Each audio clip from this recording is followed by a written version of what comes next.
नमस्कार बंधुगण, आपण को आमर चैनल बहुत बहुत स्वागत। आज आम गोटे एपरी विषय उपर आलोचना करबा जार संपर्क रामायण सहित अछि। आखिर केमिति माता सीता रावण को झियो हेले, केबे कोन आपण ए विषय भाबिछंती जे एही विषय उपर मध्ये किछि कहानी मिले? तेबे आसंतु आज रो भिडियो रे समस्त कहानी विषय रे जानिबा। किंतु आगो को बढ़िबा पूर्वरु जदि आपण भगवान राम को कृपा पाइबा को चाहुचंती ताहले कमेंट बॉक्स रे जय सियाराम लिखंतु। सीता जी असल रे काहार झियो? माता सीता को जन्म विषय रे तीनोटी कहानी और तांको जन्म किपरि हैला ताहा विषय रे आज आमे आलोचना करिवु। माता सीता को जन्म कहानी एही परि कुहा जाय। थरे रावण समस्त संथ मानकर रक्त संग्रह करी आनिथिले। से सेही रक्त को एक कलश रे भर्ती करी तार पत्नी मंदोदरी को देइथिले। जेतेबेले मु मागिबी एहा मते दब, मंदोदरी ताहा रखिदेले। गोटे दिन राति रे रावण घरे नथिले। मंदोदरी को शोष लागिला। निदरे से कलश रे थिबा रक्त को पानी भाबी पी देले। संथ मानकर रक्त पीबा परे मंदोदरी गर्भवती हेले। जेतेबेले से देखिले जे तांको पेटरे किछि अछि, से भयभीत हेले। एहा मध्य कुहा जाय जे रावणर गर्जन एते शक्तिशाली थिला जे गर्भवती महिलांकर गर्भ खसी जाउथला। गोटे दिन मंदोदरी रावण को कहिले, मु तुमर गर्जन सुनिबा को चाहुछि। रावण कहिला, ठीक अछि, मु गर्जन करूछि। रावण पहाड़ उपरे चढ़ी गर्जन कला। तार फल स्वरूप मंदोदरींकर गर्भ खसीगला। मंदोदरी सेही गर्भ को बाहर करी पुणी सेही कलश रे रखिदेले ओ कलशर मुह सेमिति थिला जेमिति थिला सेमिति बंद करी रखिदेले। रावण फेरी आसी पचारिला, मु जे कलश देइथिली ताहा केउठी अछि? मंदोदरी कहिले, एई तो एइठी अछि। रावण सेही कलश को नै जनक राजांग नगर को जाई जमी रे पोती देला। परे जनक राजा को स्वप्न रे देखा देला जे से सुनार हल चलाइबा समय एक कलश पाइले। सेही कलश रे संथ मानकर रक्त थिला।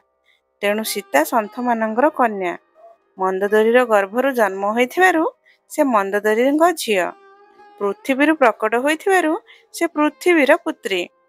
जनक राजांग द्वारा लालन पालन होइथिबारु से जनक नंदिनी बोली जणागले। एहा हेउछि माता सीतांग जन्मर कहानी। जेतेबेले आमे रामायणर कहानी शुणु, साधारणतः आमे सीताजी को भगवान राम को पत्नी रूपे जानू। तांकर स्वयंवर तांको पिता राजा जनकों द्वारा आयोजित होइथिला। एहीपरि आमे राजा जनकों को ही तांको पिता रूपे जानू। तांको धरणी मातांग झियो मध्य कुआ जाए। वैशाख मासर शुक्ल पक्षर नवमी तिथि रे भगवान राम को पत्नी देवी सीता धरणी रे अवतरित होइथिले।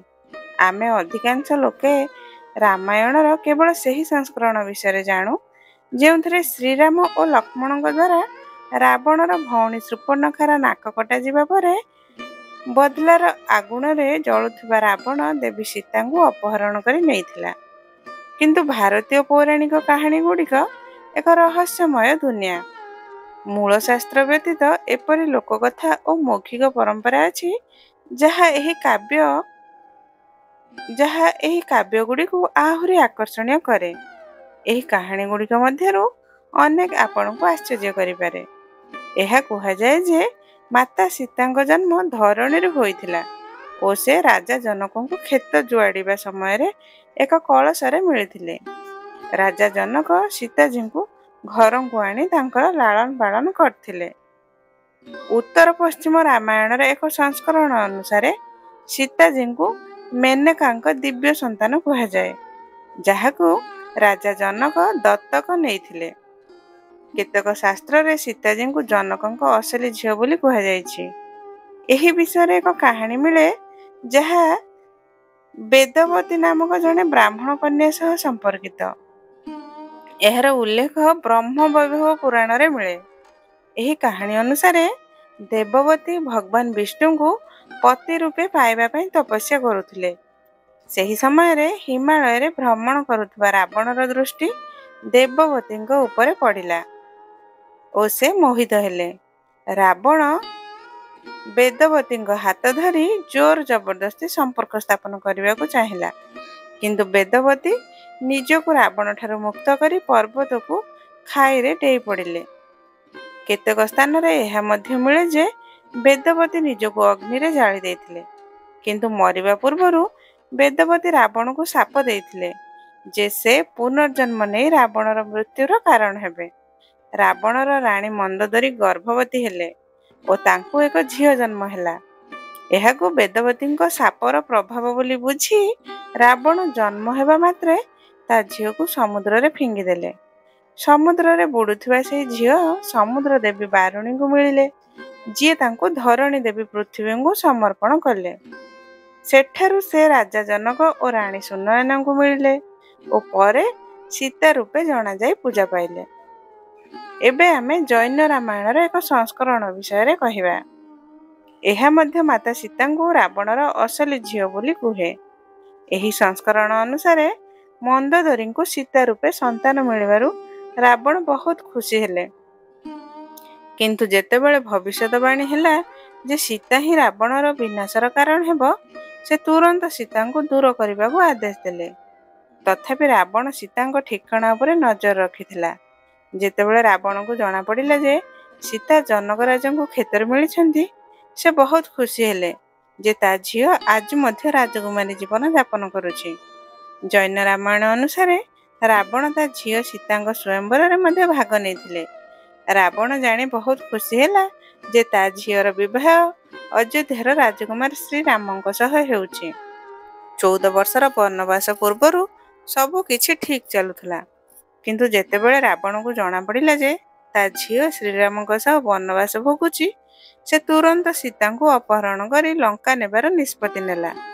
ଲୋକମାନେ ଏହାକୁ ରାବଣର ପ୍ରତିଶୋଧ ରୂପ ଦେଖିଲେ, କାରଣ ଶ୍ରୀରାମ ଓ ଲକ୍ଷ୍ମଣ ତା ଭଉଣୀ ଶୂର୍ପଣଖାର ନାକ କାଟି ଦେଇଥିଲେ, କିନ୍ତୁ ରାବଣ ତା ଝିଅକୁ ଦୁଃଖରୁ ମୁକ୍ତ କରିବାକୁ ଚାହୁଁଥିଲା।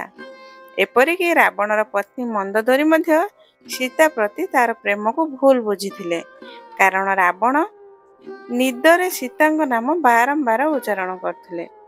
ଦେବୀ ସୀତାଙ୍କ ସହ ଜଡ଼ିତ ଅନ୍ୟ ଏକ କାହାଣୀ ଅଦ୍ଭୁତ ରାମାୟଣରେ ମିଳେ। ଏହି ରାମାୟଣରେ ଲେଖାଯାଇଛି ଯେ ରାବଣ କହିଥିଲା ଯେ ଯେତେବେଳେ ତା ହୃଦୟରେ ତା ପତ୍ନୀ ସହ ବିବାହ କରିବାର ଇଚ୍ଛା ଉତ୍ପନ୍ନ ହେବ, ତା ଝିଅ ହିଁ ତାର ମୃତ୍ୟୁର କାରଣ ହେବ। ଏହି ସନ୍ଦର୍ଭରେ କାହାଣୀର ବିସ୍ତାର ଏପରି ମିଳେ। ଜଣେ ଋଷି ଦେବୀ ଲକ୍ଷ୍ମୀଙ୍କୁ ତାଙ୍କ ଝିଅ ରୂପେ ପାଇବା ପାଇଁ ପ୍ରତିଦିନ ମନ୍ତ୍ରୋଚ୍ଚାରଣ ସହ କୁଶର ଅଗ୍ରଭାଗରୁ ଏକ କଳସରେ ଦୁଧର ବୁନ୍ଦା ପକାଉଥିଲେ। ଗୋଟିଏ ଦିନ ଯେତେବେଳେ ଋଷି ଆଶ୍ରମରେ ନଥିଲେ, ରାବଣ ସେଠାରେ ପହଞ୍ଚି ସମସ୍ତ ଋଷିଙ୍କୁ ମାରି ତାଙ୍କ ରକ୍ତ ସେହି କଳସରେ ରଖିଲା। ପରେ ସେହି କଳସକୁ ସେ ନିଜ ମହଲକୁ ଆଣି ଲୁଚାଇ ରଖିଲା। ମନ୍ଦୋଦରୀ ସେହି କଳସ ବିଷୟରେ ଜାଣିବାକୁ ବହୁତ ଉତ୍ସୁକ ଥିଲେ। ଗୋଟିଏ ଦିନ ଯେତେବେଳେ ରାବଣ ମହଲରେ ନଥିଲା, ମନ୍ଦୋଦରୀ ଗୁପ୍ତ ଭାବେ ସେହି କଳସ ଖୋଲି ଦେଖିଲେ। ସେ କଳସରୁ ସେହି ରକ୍ତ ପିଇଲେ ଓ ଗର୍ଭବତୀ ହେଲେ। ଏହି ଭେଦ କାହାକୁ ଜଣା ନ ପଡ଼େ ବୋଲି ମନ୍ଦୋଦରୀ ଲଙ୍କାରୁ ବହୁତ ଦୂରକୁ ଯାଇ ତାଙ୍କ ଝିଅକୁ କଳସରେ ଲୁଚାଇ ମିଥିଳା ଭୂମିରେ ଛାଡ଼ି ଆସିଲେ। ଅନ୍ୟ ଏକ କାହାଣୀ ଅନୁସାରେ ଯେତେବେଳେ ରାବଣ ସେହି କଳସ ନେଇ ମହଲାକୁ ପହଞ୍ଚିଲା, ସେ ମନ୍ଦୋଦରୀକୁ କହିଲା ଯେ ଏଥିରେ ବହୁତ ବିଷାକ୍ତ ବିଷ ଅଛି ଓ ଏହାକୁ ନିରାପଦ ସ୍ଥାନରେ ରଖାଯାଉ। କିଛି ସମୟ ପରେ ମନ୍ଦୋଦରୀ ରାବଣ ଉପରେ ବହୁତ କ୍ରୁଦ୍ଧ ହେଲେ ଓ ନିଜକୁ ମାରିବାକୁ ନିଷ୍ପତ୍ତି ନେଲେ। ସେତେବେଳେ ତାଙ୍କୁ ସେହି ବିଷର କଥା ମନେ ପଡ଼ିଲା ଯାହା ରାବଣ ତାଙ୍କୁ ଦେଇଥିଲେ। ମନ୍ଦୋଦରୀ ସେହି ବିଷ ପିଇଲେ, କିନ୍ତୁ ତାହା ବିଷ ନଥିଲା, ବରଂ ଋଷିଙ୍କ ରକ୍ତ ଓ ମନ୍ତ୍ରର ଶକ୍ତି ଥିଲା, ଯାହା କାରଣରୁ ମନ୍ଦୋଦରୀ ଗର୍ଭବତୀ ହେଲେ। ଲୋକଲାଜ କାରଣରୁ ମନ୍ଦୋଦରୀ ତାଙ୍କ ଝିଅକୁ କଳସରେ ଲୁଚାଇ ମିଥିଳା ଭୂମିରେ ଛାଡ଼ି ଆସିଲେ। ପରେ ମାତା ସୀତା ରାଜା ଜନକଙ୍କୁ ମିଳିଲେ। ଲୋକଙ୍କ ଜୀବନରେ ସୀତା ରାଜା ଜନକ ଓ ରାଣୀ ସୁନୟନାଙ୍କ ଝିଅ ରୂପେ ବିଖ୍ୟାତ ହେଲେ, କିନ୍ତୁ ଜୈନ ରାମାୟଣ, ଅଦ୍ଭୁତ ରାମାୟଣ ଓ ଲୋକକଥା ଗୁଡ଼ିକରେ ମାତା ସୀତାଙ୍କ ଜନ୍ମ ଓ ଜୀବନ ବିଷୟରେ ଭିନ୍ନ ଭିନ୍ନ ଭାବେ ବର୍ଣ୍ଣନା କରାଯାଇଛି। ଅଦ୍ଭୁତ ରାମାୟଣ ବିଷୟରେ କହିବାକୁ ଗଲେ, ଥରେ ଋଷି ଭରଦ୍ୱାଜ ମହର୍ଷି ବାଲ୍ମୀକିଙ୍କୁ ରାମାୟଣର କେତେକ ଗୁପ୍ତ ଓ ରହସ୍ୟମୟ ପହଲି ବିଷୟରେ କହିବାକୁ ଅନୁରୋଧ କରିଥିଲେ। ଏହାର ଫଳସ୍ୱରୂପ ମହର୍ଷି ବାଲ୍ମୀକି ଅଦ୍ଭୁତ ରାମାୟଣ ରଚନା କରିଥିଲେ। ଏହା ସଂସ୍କୃତ ଭାଷାରେ ଲେଖାଯାଇଛି ଓ 27 ସର୍ଗରେ ରଚିତ ଏକ ବିଶେଷ କବିତା। ବାଲ୍ମୀକି ରାମାୟଣକୁ ଏହି ଗ୍ରନ୍ଥର ପ୍ରେରଣା ସ୍ରୋତ ମଧ୍ୟ କୁହାଯାଏ। ଏହି ବିଷୟରେ ଆପଣଙ୍କ ମତ କ'ଣ? ଏହି କାହାଣୀ ଗୁଡ଼ିକ ଜାଣି ଆପଣଙ୍କୁ କେମିତି ଲାଗିଲା? ଆମକୁ କମେଣ୍ଟ କରି ନିଶ୍ଚୟ ଜଣାନ୍ତୁ ଓ ଜୟ ଶ୍ରୀରାମ ଲେଖିବାକୁ ଭୁଲନ୍ତୁ ନାହିଁ। ଯଦି ଭିଡ଼ିଓ ପସନ୍ଦ ହେଇଛି ତେବେ ଏହାକୁ ଲାଇକ୍ କରନ୍ତୁ ଓ ଅଧିକରୁ ଅଧିକ ସେୟାର କରନ୍ତୁ।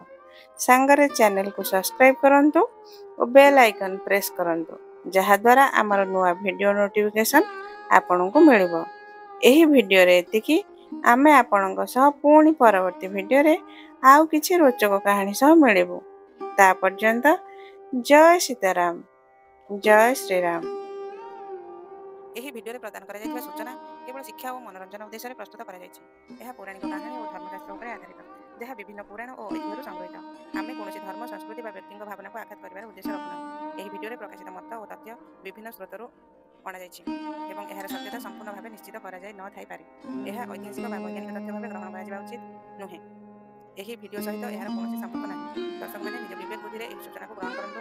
ଯଦି ଏହି ଭିଡ଼ିଓ ଦ୍ୱାରା କୌଣସି ଅସୁବିଧା ବା ଆପତ୍ତି ଉଠୁଛି ତେବେ ଆମେ ତାହା ପାଇଁ ପୂର୍ବରୁ କ୍ଷମା ପ୍ରାର୍ଥନା କରୁଛୁ। ରହୁଛି। ଜୟ ଶ୍ରୀରାମ।